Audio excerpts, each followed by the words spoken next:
नमस्कार, मैं मोनिका शेखावत, सहायक आचार्य भूगोल, गवर्नमेंट लोहिया कॉलेज। आज हम बात करेंगे राजस्थान में मानव संसाधन पार्ट सेकंड। इससे पहले हमने इसी टॉपिक का पार्ट फर्स्ट पढ़ा था, जिसमें हमने बात की थी राजस्थान में जनसंख्या वृद्धि के बारे में, राजस्थान में मानव संसाधनों के जो विकास के बारे में और जनसंख्या की क्या प्रवृत्तियाँ राजस्थान में पाई जाती है और कौन से ऐसे कारक हैं जिन्होंने राजस्थान में मानव संसाधनों के विकास को प्रभावित किया है। आज का जो पार्ट है उसमें हम बात करेंगे जनसंख्या घनत्व के बारे में कि राजस्थान में जनसंख्या घनत्व किस प्रकार का है, उसकी क्या विशेषताएं हैं और कौन से ऐसे कारक हैं जो कि जनसंख्या घनत्व को नियंत्रित करते हैं। राजस्थान में जनसंख्या घनत्व, राज्य में जनसंख्या घनत्व असमान पाया जाता है, यानी जनसंख्या का जो वितरण है वो असमान है। ये हमने पिछले पार्ट में भी हमने देखा कि जनसंख्या एक जैसे विस्तृत नहीं है। घनत्व के संदर्भ में यदि हम देखें तो देश में अन्य जो राज्य हैं उनके संदर्भ में, यदि परिप्रेक्ष्य में यदि हम देखें तो राज्य का स्थान 24वां है, यानी राज्य में जो जनसंख्या घनत्व है वो अन्य राज्यों की तुलना में कम पाया जाता है। राजस्थान में जनसंख्या का जो औसत घनत्व है वो इसीलिए कम है क्योंकि राज्य का जो पश्चिमी भाग है, उत्तरी पश्चिमी भाग है, वो शुष्क है, अर्धशुष्क है। तो राज्य में यदि हम बात करें जनसंख्या घनत्व अन्य राज्यों की अपेक्षा कम पाए जाते हैं, तो उसकी वजह यह है कि राज्य का जो पश्चिमी भाग है, उत्तरी पश्चिमी भाग है, वो शुष्क है, अर्धशुष्क दशाओं वाला है, क्योंकि राज्य के पश्चिमी भाग में लगभग 60% भाग ऐसा है जहाँ पर थार मरुस्थल का विस्तार है। तो ऐसी स्थिति में यह जनसंख्या कम पाई जाती है। राजस्थान में यदि हम सघन घनत्व वाले देखें तो सघन घनत्व वाले ज़िले कहाँ पे हैं? अरावली के पूर्व में जो मैदानी ज़िले हैं जहाँ पे नदियों ने समतल मैदानी भाग बनाए हैं, जैसे जयपुर है जहाँ सर्वाधिक जनसंख्या घनत्व है 595। उसके बाद भरतपुर जिला है जहाँ जो जनसंख्या घनत्व है वह है 503।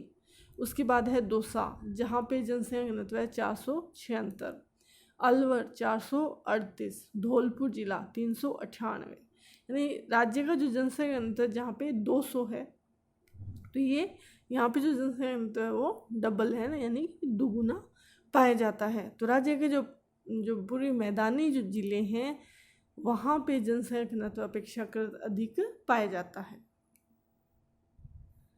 राजस्थान का जो मध्य अरावली पहाड़ी प्रदेश है उनमें जो ज़िले हैं वहाँ पे जनघनत्व है 202 से 305 व्यक्ति प्रति वर्ग किलोमीटर, और जो पठारी प्रदेश के ज़िले हैं जो कि इधर है झालावाड़ है, वहाँ पे जो घनत्व है वो 175 से 374 व्यक्ति के बीच में मिलता है, यानी काफ़ी वेरिएबल पाया जाता है, वेरिएशन है इस क्षेत्र में। राजस्थान का जो उत्तरी पश्चिमी मरुस्थलीय भाग है वहाँ पे जो ज़िले हैं जैसे बीकानेर है, गंगानगर है, इधर जोधपुर है, जैसलमेर है, तो इन ज़िलों में जो जनसंख्या घनत्व कितना है 187 से भी कम है। जैसे जैसलमेर में राजस्थान का न्यूनतम जनघनत्व पाया जाता है, कितना पाया जाता है? 17 व्यक्ति प्रति वर्ग किलोमीटर। बीकानेर राज्य का पश्चिमी जिला है, जनसंख्या घनत्व कितना पाया जाता है? 78 व्यक्ति प्रति वर्ग किलोमीटर। बाड़मेर जिला, यहाँ पे भी मरुस्थलीय क्षेत्र का विस्तार है, शुष्क दशाएं हैं, जनसंख्या घनत्व कितना पाया जाता है? 92। तो ये ज़िले ऐसे हैं जो कि राज्य के पश्चिमी भाग में हैं, काफ़ी बड़े क्षेत्रफल वाले ज़िले हैं और शुष्क दशाएं हैं। इस वजह से यहाँ का जो जनघनत्व है, यानी 1 वर्ग किलोमीटर में रहने वाले व्यक्तियों की जो संख्या होती है वो 100 से भी कम है। जबकि मैदानी ज़िलों में हमने क्या देखा कि एक जो क्षेत्र है 1 वर्ग किलोमीटर क्षेत्र है उसमें 400 से भी ज़्यादा लोग रह रहे हैं, यानी जनसंख्या घनत्व जो है वो असमान पाया जाता है। अब जो नेक्स्ट स्लाइड है इसमें आप देख रहे हैं राजस्थान के पॉपुलेशन डेंसिटी का मैप है, ये 2011 जनगणना के अनुसार। तो यहाँ पे जो हमें सिंबल दिखाई दे रहे हैं हमें, तो सिंबल्स में हम देख रहे हैं जो मोर देन 400 यानी जहाँ 400 से ज़्यादा जनसंख्या घनत्व है, उसका जो इंडिकेशन हम कौन से ज़िलों में देखते हैं, अगर ध्यान दें कौन से हैं ये ज़िले, जयपुर है, अलवर है, भरतपुर, धौलपुर, ये जो ज़िले हैं जहाँ पे जनसंख्या घनत्व क्या है 400 से अधिक है, केवल ये। और ये जो ज़िले हैं वो मैदानी ज़िले हैं जहाँ पे नदियाँ बहती है, मैदानों का निर्माण कर रही है। उसके बाद जो है वो है 300 से 400, तो इसमें कौन से, डूंगरपुर है, बांसवाड़ा है, तो ये भी माही के मैदानी क्षेत्र है। इसके अलावा और ज़िले कौन से, कोटा का जो क्षेत्र है, ये जो ज़िले हैं जहाँ पे कि 300 से 400 व्यक्ति प्रति वर्ग किलोमीटर पाए जाते हैं। अब यदि हम देखें कि कौन से ऐसे ज़िले हैं जहाँ पे 100 से भी कम पाए जाते हैं, तो कौन से हैं वो ज़िले, जैसलमेर, बीकानेर और बाड़मेर। ये 3 ज़िले ऐसे हैं जहाँ पे जनसंख्या घनत्व 100 भी नहीं है, उससे भी कम पाया जाता है। 100 से 200 के बीच कौन से ज़िले हैं, गंगानगर, हनुमानगढ़ है, चूरू है, नागौर, जोधपुर, पाली, जालौर, ये ऐसे ज़िले हैं जहाँ से 100 से 200 व्यक्ति प्रति वर्ग किलोमीटर जनघनत्व पाया जा रहा है, क्योंकि ये जो है वो अर्धशुष्क क्षेत्र में आते हैं। और ये जो 3 ज़िले जहाँ 100 से भी कम है वो आते हैं शुष्क दशाओं वाले क्षेत्र में यहाँ आते हैं। इनमें गंगानगर, हनुमानगढ़ वाला एरिया जो है वो भी मरुस्थलीय क्षेत्र में ले, वहाँ पर इंदिरा गांधी नहर परियोजना की वजह से क्या है, कृषि कार्य अच्छा हो रहा है, तो जनसंख्या घनत्व ठीक पाया जाता है। अब हम बात करते हैं कि राज्य में जनसंख्या घनत्व एक जैसा नहीं है, तो कौन से ऐसे कारक हैं जो राज्य में जनसंख्या के घनत्व को प्रभावित करते हैं। सबसे पहला और सबसे इम्पोर्टेंट आता है उच्चावच। किसी भी जो प्रदेश है, कोई क्षेत्र है, कोई देश है या राज्य, वहाँ पे जो भू आकार है, चाहे पहाड़ है, पठार है, मैदान है, उनसे जनसंख्या घनत्व वो काफ़ी प्रभावित होता है। उसकी वजह ये होती है कि जो धरातली आकृतियाँ हैं, इनसे आवागमन के साधन, परिवहन के साधन प्रभावित होते हैं। इनसे नदियाँ जो प्रवाहित होती है वो जलापूर्ति के उस क्षेत्र को नया जीवन प्रदान करती है। तो ऐसे उपजाऊ मैदान जो है, जहाँ कांपी मिट्टी का क्षेत्र होगा तो वहाँ पे कृषि योग्य क्षेत्रों का निर्माण होगा। तो ऐसे जो क्षेत्र होते हैं, जो मैदानी क्षेत्र है, समतल मैदानी भाग है, वहाँ पे जनसंख्या अधिक पाई जाती है, जनसंख्या घनत्व अधिक पाया जाता है। तो इसी कारण हम देखते हैं कि जो राज्य का जो मैदानी भाग है, जो नदियों के द्वारा बनाए गए, चंबल है, बनास है, उन जिलों में जनघनत्व क्या पाया जाता है, अधिक पाया जाता है। और क्योंकि यहाँ पे जो समतल मैदानी भाग है, परिवहन के साधन है, इनका अच्छा विकास होता है, तो इस वजह से इन भाग में आर्थिक कार्य भी अच्छे तरीके से विकसित होते हैं। और जो पर्वतीय भाग है, जो पथरीले भाग है, तो वहाँ पे क्या होगा, जनसंख्या का जमाव जो है वो कम पाया जाएगा। जैसे राज्य का जो अरावली प्रदेश के जो जिले हैं, उनमें जनसंख्या घनत्व कम पाया जाता है। दूसरा महत्वपूर्ण जो कारक है, वो कारक कौन सा है, वो है जलवायु।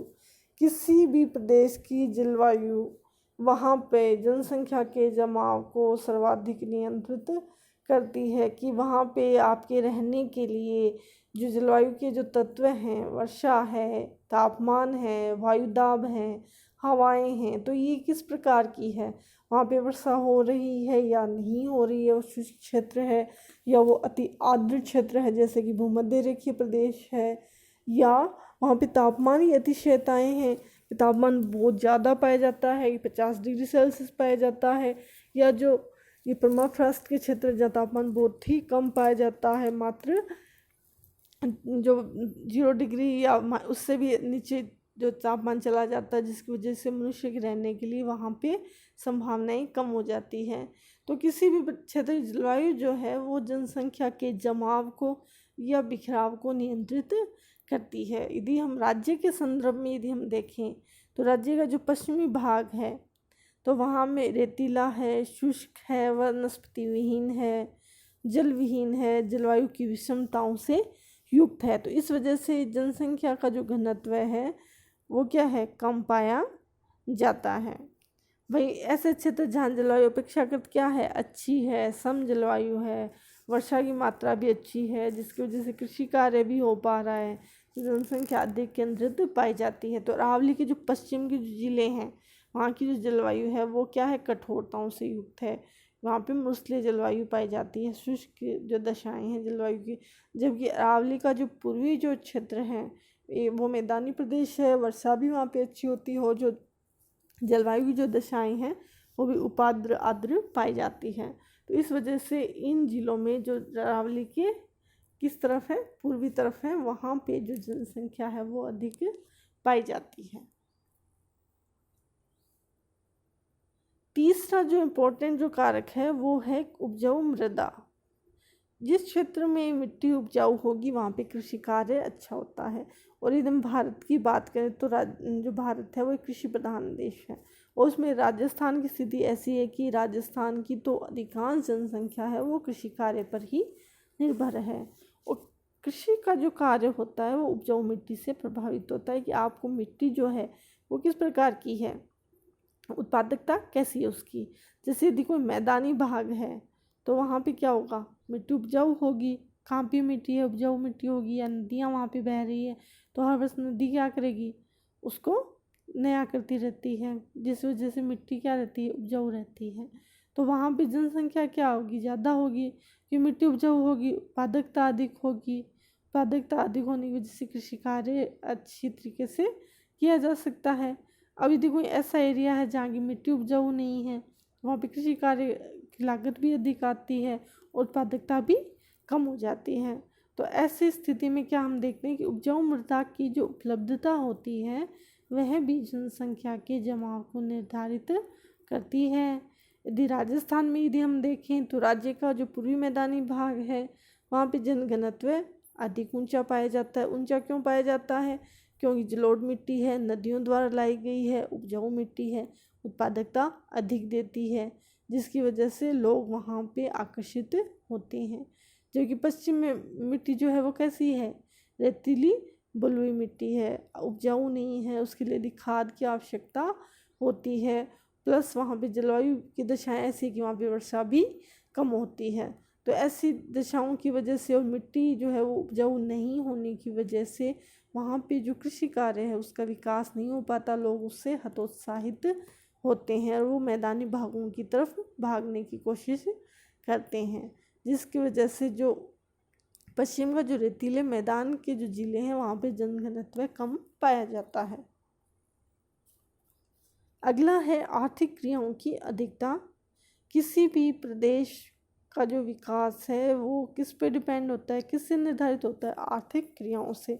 तो कोई भी क्षेत्र मनुष्य है उसको अपनी आजीविका चलाने के लिए कोई ना कोई आर्थिक क्रिया करनी आवश्यक होती है, चाहे वो प्राथमिक है, चाहे वो द्वितीयक है, चाहे वो तृतीयक होती है। तो ऐसे क्षेत्र राज्य के जहाँ पे आर्थिक क्रियाएं अधिक पाई जाती है, जहाँ पे उद्योग अच्छी तरीके से विकसित हुए हैं या कहीं पे खनन का कार्य हो रहा है, खनिज पाए जाते हैं, लोगों को रोजगार प्राप्त हो रहा है, तो लोग वहाँ पे क्या होंगे, आकर्षित होंगे। जिस जगह पे कोई संसाधन नहीं है, आर्थिक क्रिया नहीं कर पा रहे, उसमें लोगों की लागत अधिक आ रही है, उनको लाभ की जगह नुकसान हो रहा है, तो ऐसी स्थिति में क्या होगा कि लोग वहाँ से प्रतिकृषित होंगे और ऐसे क्षेत्र जहाँ पे आर्थिक क्रियाएं जो है वो अधिक लाभकारी हैं उसकी तरफ वो आकर्षित होंगे। तो जयपुर में हम देखते हैं जनघनत्व अधिक पाया जाता है, उसकी कई वजह हैं, उनमें से एक वजह ये भी है कि राज्य में जयपुर जो ज़िला है वहाँ पे आर्थिक क्रियाओं का जो अच्छा विकास हुआ है, द्वितीयक और तृतीयक जो आर्थिक क्रियाएं हैं उनका विकास हो रहा है। इस वजह से राज्य में सर्वाधिक जो जनसंख्या घनत्व कहाँ पे पाया जाता है, जयपुर में पाया जाता है। अगला जो है वो प्रमुख कारक है वो है परिवहन के साधन। तो जनसंख्या घनत्व यदि हम बात करें तो परिवहन के साधन भी अपनी मुख्य भूमिका निभाते हैं, और जहाँ पे परिवहन के साधन होंगे वहाँ पे क्या होगा, वहाँ पे आर्थिक क्रियाएं तेज़ी से विकसित होगी, क्योंकि कच्चा माल लाना है, ले जाना है, उसको मार्केट तक पहुँचाना है, इन सभी कार्यों के लिए परिवहन के साधनों की आवश्यकता निश्चित रूप से होती है। तो पर्वतीय क्षेत्र है जहाँ पे अच्छी तरीके से विकसित ही नहीं है, पता है परिवहन या बहुत ज़्यादा लागत आती है परिवहन साधन विकास में, तो क्या होगा, आर्थिक क्रियाएं मैदानों में केंद्रित होती है, क्योंकि परिवहन के साधनों का विकास भी मैदानों में ही अच्छी तरीके से होता है। तो राज्य जो मैदानी भागों में जहाँ जनघनत्व अधिक पाया जाता है, हम देखते हैं कि वे ज़िले जो है वो परिवहन के जाल की दृष्टि से भी विकसित ज़िले हैं। जैसे जयपुर की बात करें, हम अलवर की बात करें, बहरोड की बात करें, किशनगढ़ की यदि हम बात करें, तो ये सारे के सारे जो शहर हैं ये सारे के सारे राष्ट्रीय राजमार्गों पे स्थित हैं। इस वजह से परिवहन के साधन अच्छे हैं, तो यहाँ पे जनसंख्या अधिक पाई जाती है।